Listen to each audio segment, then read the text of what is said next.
और आज हम एक बहुत ही इंपॉर्टेंट डिस्कशन करने वाले हैं and that is all about legal current affairs for the month of June, जो हमारे क्लैट पॉइंट ऑफ व्यू से काफ़ी इंपॉर्टेंट होने वाला है। तो चलिए टाइम वेस्ट नहीं करते हैं और स्टार्ट करते हैं आज की वीडियो को। हेलो एवरीवन, स्वागत है आप सभी का अड्डा 247 क्लैट के ऑफिशियल यूट्यूब प्लेटफॉर्म पर। मैं हूं आपकी लॉ मेंटर डिंपल पारिक और आज हम एक बहुत ही इंपॉर्टेंट डिस्कशन करने वाले हैं and that is all about legal current affairs for the month of June, जो हमारे क्लैट पॉइंट ऑफ व्यू से काफ़ी इंपॉर्टेंट होने वाला है। तो चलिए टाइम वेस्ट नहीं करते हैं और स्टार्ट करते हैं आज की वीडियो को। तो जब भी हम जून के बारे में बात कर रहे हैं तो हम नीट यूजी पेपर लीक को कैसे भूल सकते हैं। अभी हाल ही में सुप्रीम कोर्ट ने ये कहा कि देयर विल बी नो री नीट, बट नीट से रिलेटेड हमारे एग्जाम पॉइंट ऑफ व्यू से जो इंपॉर्टेंट बातें हैं हम सबसे पहले उसे देख लेते हैं। सो जब ये सब कुछ हुआ, स्कैम सामने आया, तब गवर्नमेंट ऑफ इंडिया ने एनफोर्स किया public examination prevention of unfair means act 2024। अब ऐसा नहीं है कि जब स्कैम सामने आ गया उसके बाद गवर्नमेंट को लगा कि नहीं अब हमें ऐसा कोई कानून लेके आना चाहिए। जो बिल था इस एक्ट का उसे फरवरी में ही पास कर दिया गया था, बट ये एनफोर्स कब हुआ? In the month of June 2024। तो हमारे लिए काफ़ी इंपॉर्टेंट हो जाता है। अब ये एक्ट किस बारे में बात करता है? ये एक्ट सबसे पहले अनफेयर मीन्स, जो टर्म है unfair means, use of unfair means, उससे डिफाइन करता है। जो क्या कहता है? वो कहता है कि अगर कोई भी व्यक्ति पेपर या क्वेश्चन पेपर या फिर आंसर की को लीक करवाता है, उसमें मदद करता है, ठीक है, उसके बाद डायरेक्टली या फिर इनडायरेक्टली किसी भी कैंडिडेट को असिस्ट करता है। जब कोई भी कैंडिडेट एग्जाम देने के लिए जाता है वहाँ पर अगर उसे जाकर आंसर्स बताए जाते हैं या किसी भी तरीके से उसकी हेल्प की जाती है, सो वो भी अनफेयर मीन्स में आएगा। उसके बाद अगर OMR शीट और आंसर शीट के साथ टेम्परिंग हो रही है, छेड़खानी हो रही है, तो वो भी आएगा अनफेयर मीन्स में। And last but not the least is conducting fake examinations और issuing of fake admit cards. अगर ये सब कुछ भी हो रहा है, इसके अलावा भी और बहुत सारी बातें हैं, बट ये सभी हमारे लिए अभी के लिए क्लैट पॉइंट ऑफ व्यू से जानना बहुत इंपॉर्टेंट है। सो अगर ये सभी बातें हो रही है तो it will come under the definition of unfair means, जिसके लिए पनिशमेंट भी प्रोवाइड की गई है। सो इस एक्ट में क्या दिया गया है? कहा गया है कि अगर कोई भी व्यक्ति पकड़ा जाता है इस पूरे एक्ट के प्रोविजंस को वायलेट करते हुए, तो उसे 3 से 5 साल तक का इम्प्रिजनमेंट हो सकता है और उसे 10 लाख रुपए तक का फाइन भी भरना पड़ सकता है। और तो और ये एक्ट वो भी कहता है कि अगर कोई सर्विस प्रोवाइडर है जो सर्विस प्रोवाइड कर रहा है ऐसी किसी भी प्रकार की, तो उसे भी पनिशमेंट दी जाएगी और heavy punishment of up to 1 crore उसे दी जा सकती है इस केस में। प्लस जो भी कोई घोटाला हुआ है उसकी वजह से, उस सर्विस प्रोवाइडर की वजह से, वो जो पूरा कॉस्ट ऑफ एग्जामिनेशन होगा वो भी उस सर्विस प्रोवाइडर से लिया जा सकता है। सो ये था all about NEET UG paper leak. उसके बाद जो इंपॉर्टेंट बात है हमारे लिए वो आता है 3 criminal laws to be effective from July 1। So 1 जुलाई से क्या हुआ? हमारे 3 नए क्रिमिनल लॉज आ गए हैं, ये हम सबको पता है, बट किसने किसको रिप्लेस किया ये हम जल्दी से देख लेते हैं, वही हमारे लिए इंपॉर्टेंट है। सो सबसे पहला है भारतीय न्याय संहिता, यानी कि भारतीय न्याय संहिता ने किसको रिप्लेस किया? रिप्लेस किया इंडियन पीनल कोड को। उसके बाद है भारतीय नागरिक सुरक्षा संहिता, इन्होंने रिप्लेस किया क्रिमिनल प्रोसीड्यूरल कोड को। And last but not the least is भारतीय साक्ष्य अधिनियम, जिसने रिप्लेस किया इंडियन एविडेंस एक्ट को। अब हमारे लिए क्या इंपॉर्टेंट हो जाता है यहाँ पर? इन सभी एक्ट्स की डेट ऑफ एनफोर्समेंट और डेट ऑफ इनैक्टमेंट को जानना भी ज़रूरी हो जाता है। ऐसा नहीं होता है कि जब भी कोई एक्ट पास होता है उसके पास होते ही उसे लागू कर दिया जाता है, यानी कि इम्प्लीमेंट या फिर एनफोर्स कर दिया जाता है। सो ये सभी जो एक्ट्स हैं इन्हें इनेक्ट किया गया था 25 दिसंबर 2023 को, बट लागू कब से किया गया, इम्प्लीमेंट कब से किया गया, ये हमारे लिए बहुत ज़्यादा इंपॉर्टेंट है और उसकी डेट है 1 जुलाई 2024।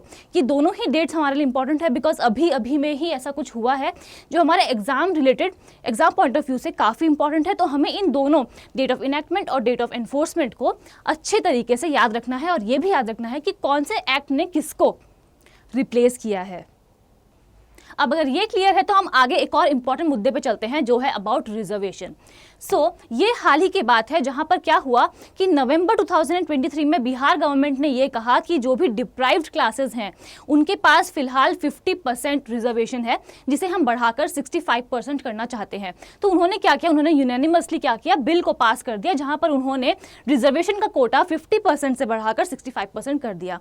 अब एक public interest litigation PIL file की गई, ठीक है, बिहार गवर्नमेंट के खिलाफ, जहां इस बात पे सवाल उठाया गया कि 50% से ज़्यादा रिजर्वेशन किसी को भी नहीं मिलना चाहिए।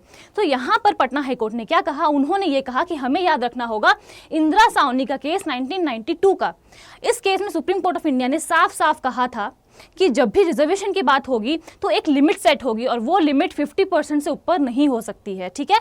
और यहाँ पर पटना हाईकोर्ट ने क्या कहा कि आप ऐसा कुछ नहीं कर सकते हो, रिजर्वेशन 65% तक आप नहीं बढ़ा सकते हो, ठीक है। तो ये कैंसिल आउट हो गया।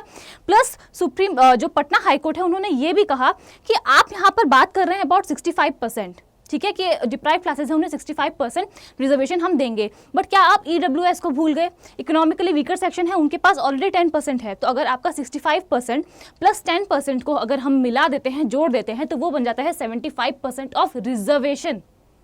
और वो क्या है? It is unconstitutional. इसलिए ये पूरी घटना हमारे लिए बहुत इंपॉर्टेंट है क्लैट पॉइंट ऑफ व्यू से, जिसकी जानकारी हमें होनी ही चाहिए। अब अगर ये क्लियर है तो हम और आगे बढ़ते हैं और देखते हैं अभी हाल ही में क्या हुआ, इलेक्शंस हुए, ठीक है। सो इसमें 10 साल बाद क्या हुआ, लीडर ऑफ अपोजिशन आए हैं और वो कौन बने हैं? वो है Rahul Gandhi. Rahul Gandhi is the leader of opposition in the 18th Lok Sabha. 10 साल बाद उन्हें ये मौका मिला है। अब ये लीडर ऑफ अपोजिशन हमारे लिए क्यों इंपॉर्टेंट है? बिकॉज जो लीडर ऑफ अपोजिशन होता है, यानी कि राहुल गांधी अभी जो इस समय है, he is the shadow prime minister, ठीक है। वो शैडो प्राइम मिनिस्टर क्यों है?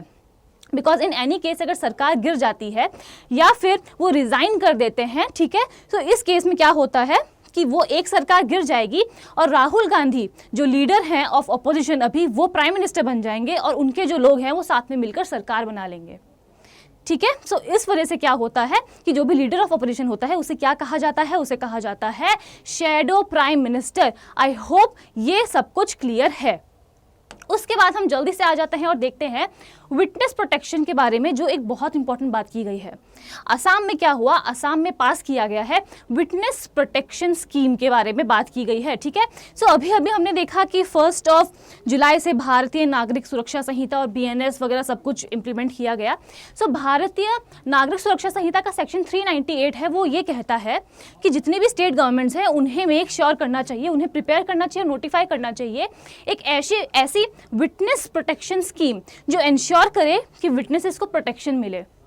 क्यों मिले? बिकॉज कई बार ऐसा होता है कि जो एकदम प्राइम विटनेस होते हैं उन्हें हार्म कर दिया जाता है, उन्हें मार दिया जाता है, ठीक है। सो इसलिए बहुत इंपॉर्टेंट है कि जो भी प्राइम विटनेस होते हैं बहुत इंपॉर्टेंट केसेस के, उन्हें प्रोटेक्शन दी जाए। सो सबसे पहले क्या किया, असम गवर्नमेंट ने उसे अप्रूव कर दिया गया है, यानी कि अब वहाँ पर ये सेक्शन जो है 398 और भारतीय नागरिक सुरक्षा संहिता वो अब वहाँ पर अप्लाई कर दिया जाएगा। इस सेक्शन के बेसिस पे उन्होंने क्या किया है, असम विटनेस प्रोटेक्शन स्कीम 2024 को अप्रूव किया है। उनको विटनेसेस को सिर्फ क्या करना होगा, उन्हें बस खाली विटनेस प्रोटेक्शन एप्लीकेशन फॉर्म जो है वो कॉम्पिटेंट अथॉरिटी को सबमिट करना होगा एंड उसके बाद उन्हें प्रोटेक्शन दे दी जाएगी। आई होप यहाँ तक सब कुछ क्लियर है। उसके बाद हम आते हैं हमारे आज के लास्ट पॉइंट ऑफ डिस्कशन पे, जो है post office act. So post office पहले क्या था, the Indian post office act 1898। अब 1898 है, यानी कि जब ब्रिटिशर्स थे तब ये एक्ट आया था, ठीक है। तो ये क्या हुआ, ये एक कॉलोनियल लॉ हुआ, तो इसलिए अब क्या किया गया है, the Indian post office act 1898 को हटाकर रिप्लेस कर दिया गया है with the post office act of 2023। I hope it is very well clear, ठीक है। और द पॉइंट इज दैट कि हमने यहाँ पर इतनी सारी बातों को डिस्कस किया, बट बहुत सी ऐसी बातें हैं जिन्हें नहीं भी किया।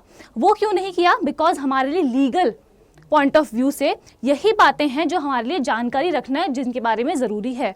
हो सकता है जो हमने जिस एक्ट को, जैसे कि पोस्ट ऑफिस एक्ट है, या फिर हमने और भी कुछ जो बातें की गई है, जैसे कि भारतीय न्याय संहिता हो गया, या फिर public examination prevention of unfair means act हो गया, तो इन सभी बातों को हम आगे आने वाली क्लासेस में डिस्कस करेंगे, ताकि सभी बातें आपको क्लियर हो जाए और आप एग्जाम में जाकर अच्छी तरीके से अपने पेपर को दे पाएं, ठीक है। So this is all about the legal current affairs for the month of June. जल्द ही मैं आपके लिए जुलाई मंथ की लीगल करंट अफेयर्स भी लेकर आने वाली हूँ। और मैं आपको ये बता दूं कि हम लेकर आए हैं मंजिल बैच, जहाँ पर आपके कहने पर हमने डेट को एक्सटेंड कर दिया है फॉर एनरोलमेंट, जहाँ पर हमारी क्लासेस स्टार्ट होने वाली है 1 अगस्त से।